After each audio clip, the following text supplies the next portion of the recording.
Good morning, everybody. I hope you're all really well this morning. So for this Monday morning in our maths lesson, we're going to be looking at recognising a half and a quarter when we are using shapes. So I've popped some shapes on the board. Before we start to split them into halves and quarters, can you name those shapes? So tell a grown-up at home now the names of those different shapes that I've popped on the board. So we're going to have a look at splitting them into halves and quarters. Now, one really good way that you could do this at home is if you've got some paper, you could physically fold that piece of paper in half and in quarters. And we'll have a look at doing that later on in the lesson. So here I have got a square, and I'm going to first of all split that square in half. So if I am looking at the word half, or the symbol for half that we have got here, which looks like this, I need to end up with two pieces when I've split it in half.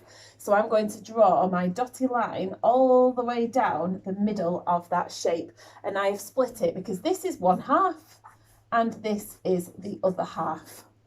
Okay, so I'm going to split the next shape. I'm going to do it in exactly the same way. So we're going to go all the way down the middle, and again I have split it in half because this is one half and this is the other half.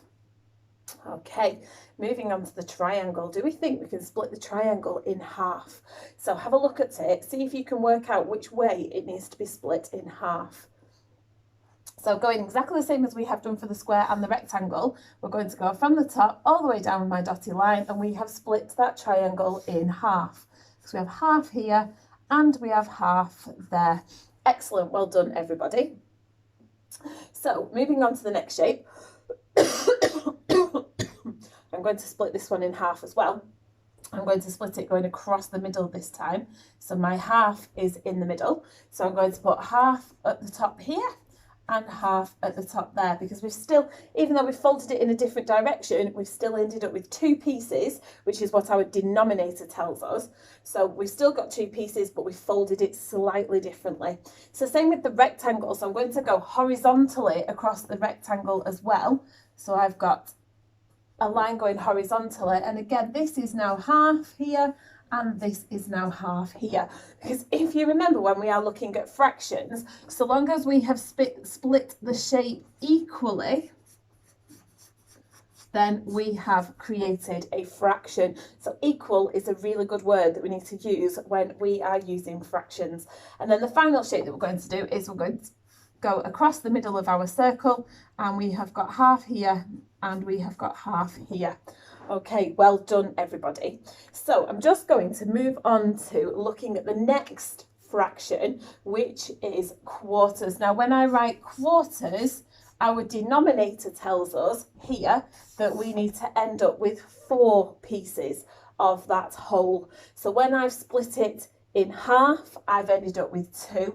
So I'm going to split it into quarters, which means that I now need four pieces. So for this one, I'm going to do solid lines. So first of all, I'm going to go down the middle because I've split it in half, and across the middle like that. And I've ended up with 1, 2, 3, 4 quarters to make my whole shape. I'm going to do exactly the same with the rectangle. So I'm going to go down the centre, so that's one line, and across the middle, and we've got 1 quarter, 1 quarter, 1 quarter, and 1 quarter. Again, the shape has been split into quarters. Now my triangle will not split equally into quarters because it isn't equal. Like my rectangle here has a line across the bottom and a line across the top which are the same, and 2 lines here that are the same. My triangle doesn't do that, so I can't split my triangle into quarters. The only shape on there now that I can split into quarters is my circle, because we've already got the rectangle and the square split into quarters. So if I go across the middle, as we already have done here, which splits it in half, and then straight down the middle, that splits it again into quarters. So with 1 quarter, 2 quarters, 3 quarters, and 4 quarters. Well done, everybody. So for the next part of our maths lesson, we're going to be looking at finding a half and a quarter using our fractions. So we're just going to start off first of all by looking at some vocabulary that links to fractions. Now some of these words you will be familiar with, and others of them you might think, I'm not quite sure what that means. So we're going to stick them around. So the first one we're going to look at is a third. I'm sure that we've all heard of that, and we'll look at the fraction in a second. Then we've got a half, which we've talked about already today. We've got a whole, which is always linked to fractions, because everything that we use is always starts off as a whole and then is split up when we are using fractions. We've got equal groupings. We talked about equal earlier on in the lesson. So equal groupings, when we are splitting up our numbers or our shapes, everything needs to be equal. Now, unit fractions, that is actually probably something new that we're going to focus on earlier on in the week. We're going to be looking at unit fractions. We've got quarters, which we've just discussed, that we're going to be using in today's lesson. We've got finding a fraction of a shape. So finding a fraction of a shape where we cut it up like we did earlier on in the lesson is a little bit different than finding fractions of a number. We've got equivalent fractions. That's something we're going to look at later on this week. So that's a word that you will hear again on Wednesday this week when we start looking at fractions that are equal to each other. We've got equal sharing, because we said if we have equal grouping, we also need to have equal sharing, because we need to share it out equally to each group. We've got thirds. Oh, we've already talked about a third. We won't pop that one up. We've got non-unit fractions, which links with unit fractions. Again, something we're going to look at later on in the week, and finding fractions of a quantity or a number. So a quantity is the same as a number. So that could be a number of sweets, a number of cakes. It could be a length, it could be a weight or a measure, or it could be an amount of money. So a third, when we write 1/3, we write it like that, because the denominator tells us that the whole is split into 3 pieces. The half, as we talked about earlier in the lesson, is 1/2, because that is our denominator says it needs to be cut in half, and we end up with 2 pieces. A whole is the whole shape before we've actually taken anything away. If we've got the whole shape and we've not done anything to it, that is what that one means. We've talked about equivalent, that will come later on in the week. Fractions of a quantity, so that just means a number. So fractions of a number. A quarter is when we split our piece into 4, so we will end up with 4 quarters. We've talked about equal grouping and equal sharing, which has just fallen off, so we'll stick that one back on again. Equal grouping and equal sharing, because being equal is really important in fractions. When we're splitting a shape up, it needs to be equal. If we're splitting a number up, it needs to be equal. So that's a really important word. And then these two here, unit fraction and non-unit fraction, we will talk about later on in the week. It talks about which type of fraction we're trying to find with that number. And finally, fractions of a shape, which we talked about earlier on in the lesson. So well done, everybody. They're all our vocabulary that we're going to keep referring to as we go through the week. So if there's anything on there that you're not sure of, either have a look and see if you can look it up and find out what it means. Ask a grown-up at home, they might be able to help you as well. So moving on to the second part of this lesson, we're going to be finding a half and a quarter, and we're going to focus on, in the second part of the lesson, finding a half and a quarter of different numbers or quantities, which is what we've just talked about earlier. So here the question is asking me to find 1/2 of 14.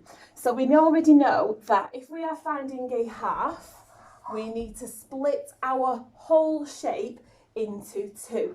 Now this is where your bar modelling will come into our learning. So we're just going to draw a very quick bar model.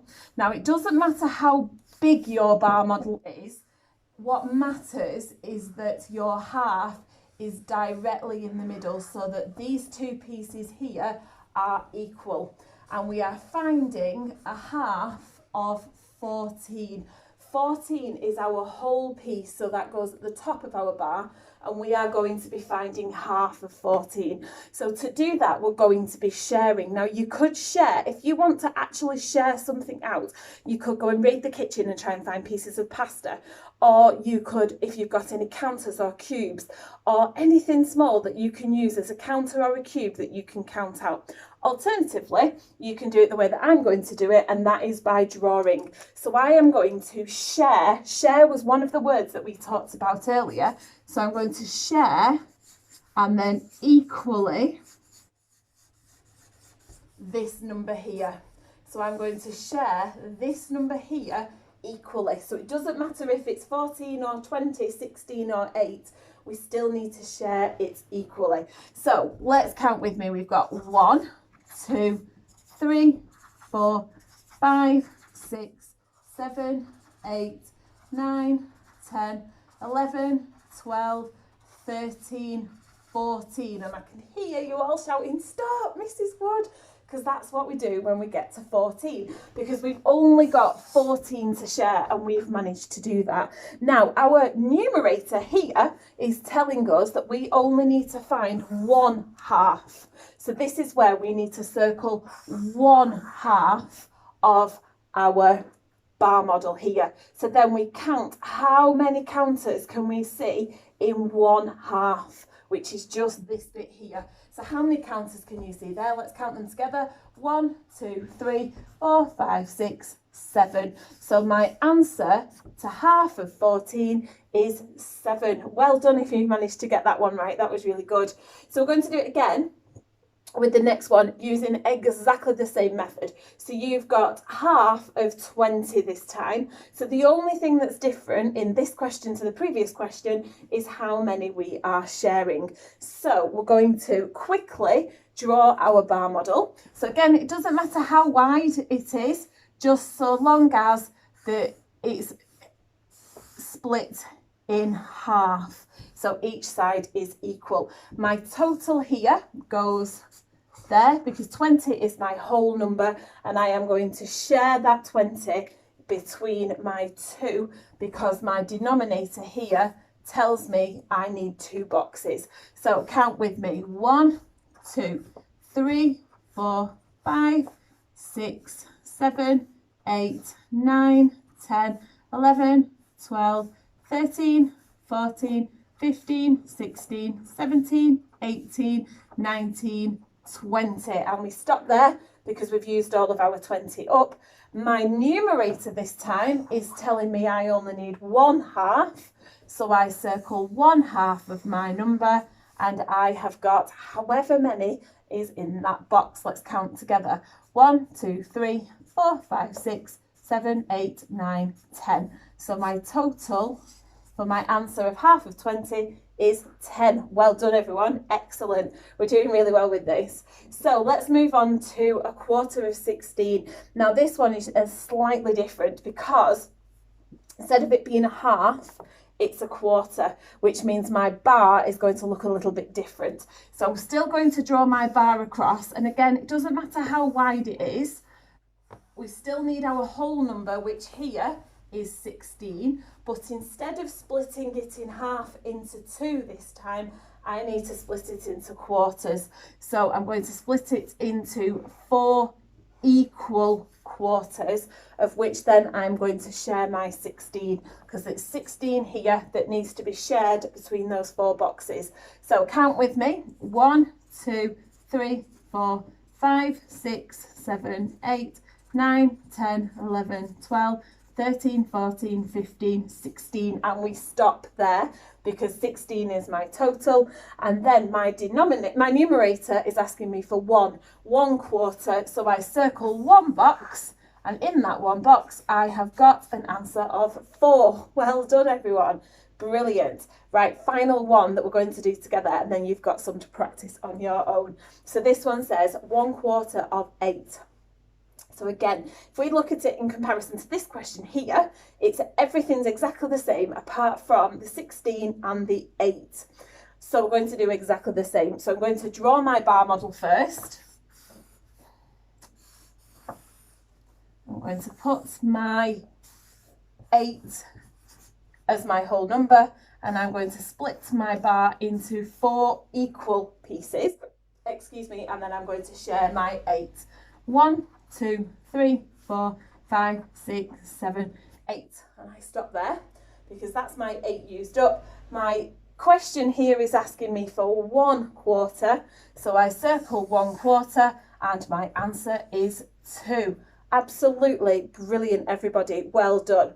So if you head back to the website now, underneath the video, you will find your questions for today. They've been split up depending on which group you're in. And then red and orange team, you've got a list of questions and then just a couple of extras to do with your big blue box questions at the end. So have a really good go. Send through to me what you have done. Don't forget this method of using a bar model. And if you get to a question you think, oh, I'm just not sure what I need to do, pop back onto the video and just double check what I did for each one, because it's the same method that you're going to use for those questions on the website. So good luck, have fun, and I will see what you've been up to later.